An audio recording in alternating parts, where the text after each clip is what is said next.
عظیم شخصیت محترم جناب مفتی منیب الرحمان صاحب، رویت ہلال کمیٹی کے چیئرمین اور مدارس عربیہ جو بریلوی حضرات کے مسلک سے وابستہ ہیں، ان مدارس عربیہ کے سربراہ ہیں اور بہت اچھے قلمکار ہیں، بہت اچھے لکھاری ہیں۔ روزنامہ دنیا میں حضرت کا کالم آتا ہے زاویہ نظر کے نام سے، 7 جنوری بروز پیر 2019، روزنامہ دنیا لاہور۔ مفتی منیب الرحمان صاحب دامت برکاتہم العالیہ کا کالم میرے خیال میں اصلاح عقائد و اعمال کے اعتبار سے وہ اس سال کا تحفہ ہے، اس سال کا تحفہ ہے جو سال کے آغاز میں مفتی صاحب نے تحریری طور پر عنایت فرمایا، اور اس میں انہوں نے مکمل انصاف پسندی کے ساتھ اور مکمل حق گوئی کے ساتھ اپنے قلم کا استعمال فرمایا، جیسا کہ حضرت نے 2015 میں ملک میں مروجہ محافل میلاد کے حوالے سے ایک بے لاگ،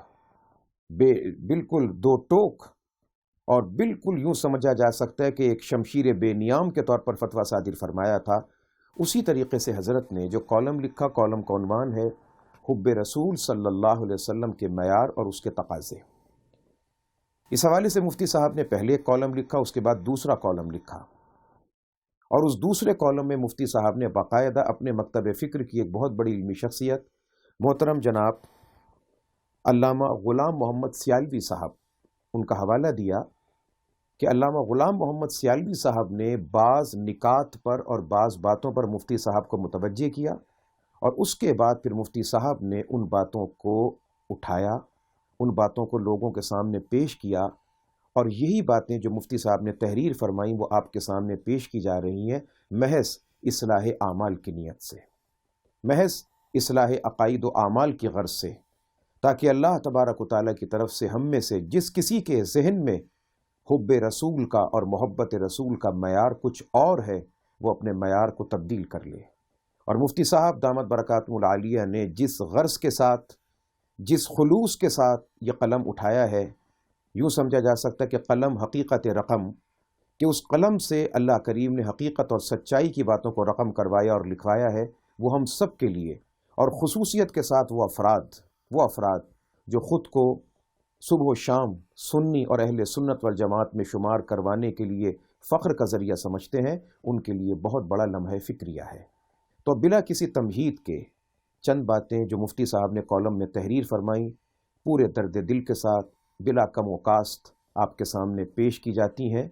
کہ مفتی صاحب نے کن نکات کی طرف توجہ دلائی ہے اور کن باتوں کی طرف حضرت نے متوجہ کیا ہے کہ ان باتوں کو وہ لوگ جو ان باتوں پر عمل کرنا بہت ضروری سمجھتے ہیں، ان کو سوچنا ہوگا اور غور و فکر کرنا ہوگا کہ مفتی منیب الرحمان صاحب جیسی شخصیت جو اپنے مکتب فکر کے اندر مفتی اعظم کے درجے پر فائز ہیں اور ملکی سطح پر رویت ہلال کمیٹی کے چیئرمین ہیں اور تمام ملک کے بریلوی مدارس کے سربراہ ہیں، اس حوالے سے مفتی صاحب کی باتوں کو پڑھنا ہوگا، غور کرنا ہوگا اور عمل کی فکر کرنا ہم سب کے لیے ضروری ہوگا۔ آغاز میں ہے کہ میں نے اپنے گزشتہ کالم میں اس موضوع پر اختصار کے ساتھ گفتگو کی تھی، کیونکہ تفصیلات کا احاطہ کالم کی تحدیدات میں ممکن نہیں ہوتا، لیکن ہمارے کرم فرما علامہ غلام محمد سیالوی صاحب نے کالم کے بارے میں پسندیدگی کا اظہار کرتے ہوئے فرمائش کی کہ اس پر مزید لکھا جائے، اور انہوں نے بعض امور کی نشاندہی کی جس پر میں ان کا شکر گزار ہوں، اور ان کی فرمائش کی تعمیل میں چند مزید گزارشات پیش خدمت ہیں۔ اس سے پتہ چلا کہ یہ صرف مفتی صاحب نے خود نہیں بلکہ اپنے ہی مکتب فکر کی ایک بہت بڑی علمی شخصیت کی تحریک پر مزید حضرت نے قلم اٹھایا، اور ان کے قلم سے یہ چند باتیں ہمارے سامنے آئیں جو ہم سب لوگوں کے لیے، خصوصاً مسلمانان پاکستان کے لیے، مسلمانان اہل سنت والجماعت پاکستان کے لیے اصلاح فکر کا اور اصلاح عمل کا اور اصلاح عقائد کا ذریعہ ہے۔ سورہ توبہ کی آیت نمبر 24 کے حوالے سے حضرت نے تحریر فرمائی، باتوں کو بیان فرمایا جو نبی علیہ الصلاۃ والسلام کی محبت کے حوالے سے باتیں ہیں۔ اس کے بعد حضرت نے تحریر کرتے ہوئے بات کو بلا بیان فرماتے حضرت نے جو بات لکھی ہے اس میں حضرت فرماتے ہیں، مگر آج کل ہم نے حقیقت کو چھوڑ کر ظواہر کو اپنا مطلوب اور مدعا بنا لیا ہے، جو بہت آسان ہے اور بے عملی کی طرف لے جانے والا ہے۔ کتنی پیاری بات مفتی صاحب نے تحریر فرمائی جو اگلے جملوں میں موجود ہے۔ آج کل مصنوعی اور جعلی عاشقان رسول کی بھرمار ہے۔ آج کل مصنوعی اور جعلی عاشقان رسول کی بھرمار ہے۔ وہ مختلف انداز سے اپنے آپ کو عاشق رسول اور محب رسول صلی اللہ علیہ وسلم ظاہر کرتے رہتے ہیں۔ داڑھی مبارک آقا علیہ الصلاۃ والسلام کی محبوب سنت ہے، اور نہ رکھنے والے کو آپ نے پسند نہیں فرمایا، مگر بعض لوگ، قابل غور جملہ ہے،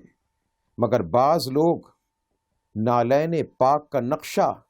سینوں پر تو سجا لیتے ہیں، مگر سنت رسول چہرے پر سجانے کے لیے کم ہی تیار ہوتے ہیں۔ صحابہ کرام نے سینوں پر یا پگڑیوں پر نالین پاک کا نقشہ لگا کر عشق و محبت کا اظہار نہیں فرمایا تھا، بلکہ آپ کے اسوہ مبارکہ کو اختیار کر کے اطاعت و اتباع رسول کے جادہ مستقیم کو اپنا شعار بنایا تھا، اور اسی شعار سے انہوں نے اللہ کے دین اور رسول اللہ کی شریعت کو اس دنیا پر غالب کر دیا تھا۔ اور آج ہم تعداد میں ان کے مقابلے میں کئی گنا زیادہ ہیں، لیکن بے توقیر ہیں۔ اس کے بعد ایک اور بات، موجودہ معاشرے کے اندر اس موضوع پر قلم اٹھانا ایسے ہی ہے جیسے انگاروں پر چلنا۔ اسی طرح آج کل زمینوں اور پلاٹوں پر قبضہ کرنے والا مافیا، رشوت خور اور کھانے پینے کی چیزوں میں ملاوٹ کرنے والے لوگ بڑی بڑی محافل میلاد اور محافل نعت خوانی کا انعقاد کر کے اپنے آپ کو عاشق رسول ظاہر کرتے ہیں، اور لوگ ان محافل میں کثرت سے شرکت کرتے ہیں، مگر فرائض اور ارکان اسلام میں سے نماز، حج، روزہ، زکوٰۃ کی ادائیگی کو اہمیت ہی نہیں دیتے، جس کے بارے میں قیامت کے دن سوال جواب ہوگا۔ جبکہ محافل کے بارے میں کوئی سوال نہیں ہوگا، محافل کے بارے میں کوئی سوال نہیں ہوگا، اگرچہ یہ محافل مقدسہ شریعت کی نظر میں پسندیدہ ہیں اور نبی علیہ الصلاۃ والسلام کی محبت کا ایک مظہر تو ہیں، لیکن اللہ تبارک و تعالیٰ کی بارگاہ میں ان کے بارے میں سوال نہیں ہوگا۔ ابو بکر بن سلیمان بیان کرتے ہیں کہ عمر بن خطاب رضی اللہ تعالیٰ عنہ نے ایک پابند صلاۃ نوجوان، یعنی ان کے والد سلیمان کو فجر کی نماز میں باجماعت میں نہ پایا۔ ان کے گھر ان کی والدہ شفا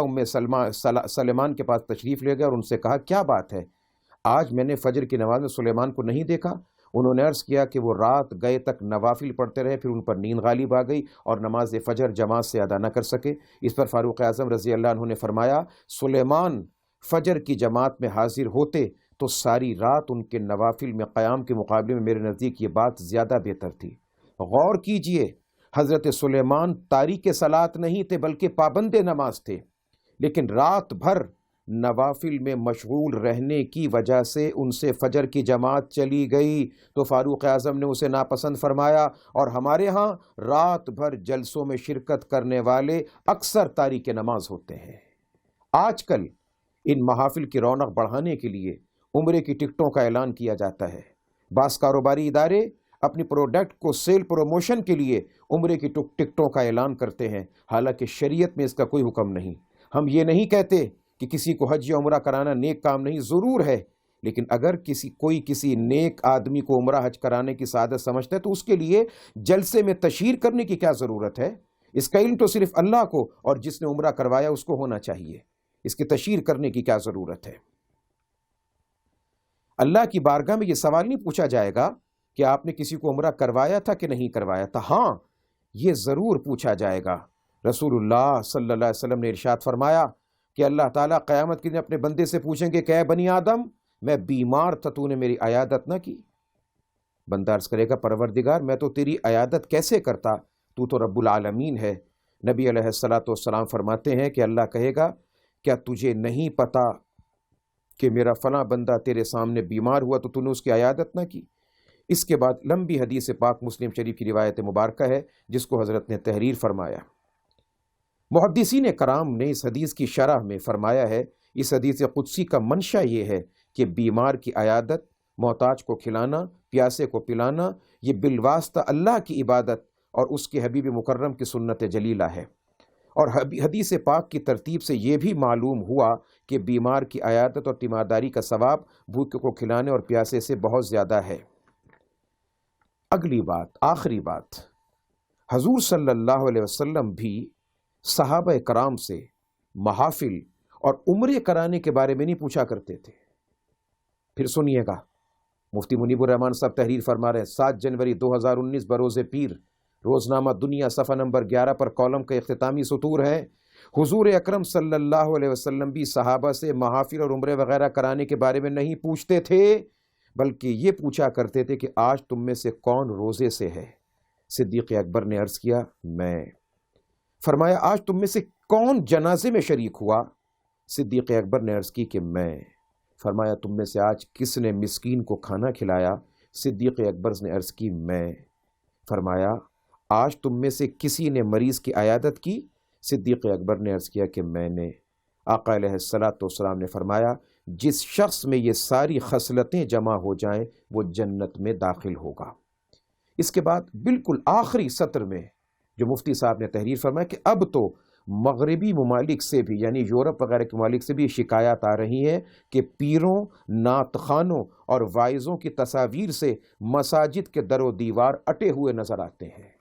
یعنی کہ یہ معاملہ صرف پاکستان کی رکشاؤں تک نہیں، رکشا ویگن گاڑی کہ جس کے اندر رنگ برنگی شکلوں کے اندر عجیب و غریب حلیے بنا کر ان لوگوں کو پیش کیا جاتا ہے، یہاں سے لے کر آگے بھی یہ بات بڑھ چکی ہے۔ یہ تمام چیزیں شریعت سے مطابقت نہیں رکھتی، شریعت کے مزاج سے مطابقت نہیں رکھتی، اور ہر دور میں ہر مکتب فکر کے علماء حق ان باتوں کی طرف نشاندہی کرتے رہے۔ مفتی منیب الرحمان صاحب نے جن امور کی طرف نشاندہی فرمائی ہے، اللہ تبارک و تعالیٰ بالخصوص اس مکتب فکر کو کہ جس سے مفتی صاحب کا تعلق ہے اور بالعموم تمام مسلمانان امت کو عمل کرنے کی توفیق عطا فرمائے، ہر قسم کی بدعات و رسومات و خرافات سے بچائے، اور جو سنت کا صحیح طریقہ ہے، آقا علیہ الصلوۃ والسلام کی محبت کے سچے اور صحیح پیمانے ہیں، اللہ کریم ان پر عمل کی توفیق عطا فرمائے۔ اقول قولی ھذا فاستغفر لا الہ الا اللہ وما علینا الا البلاغ المبین۔ ویڈیو کے نیچے سبسکرائب کے بٹن پہ کلک کریں، بیل کے آئیکن پہ کلک کیجئے تاکہ ہر نئی ویڈیو کی نوٹیفیکیشن آپ کو مل جائے۔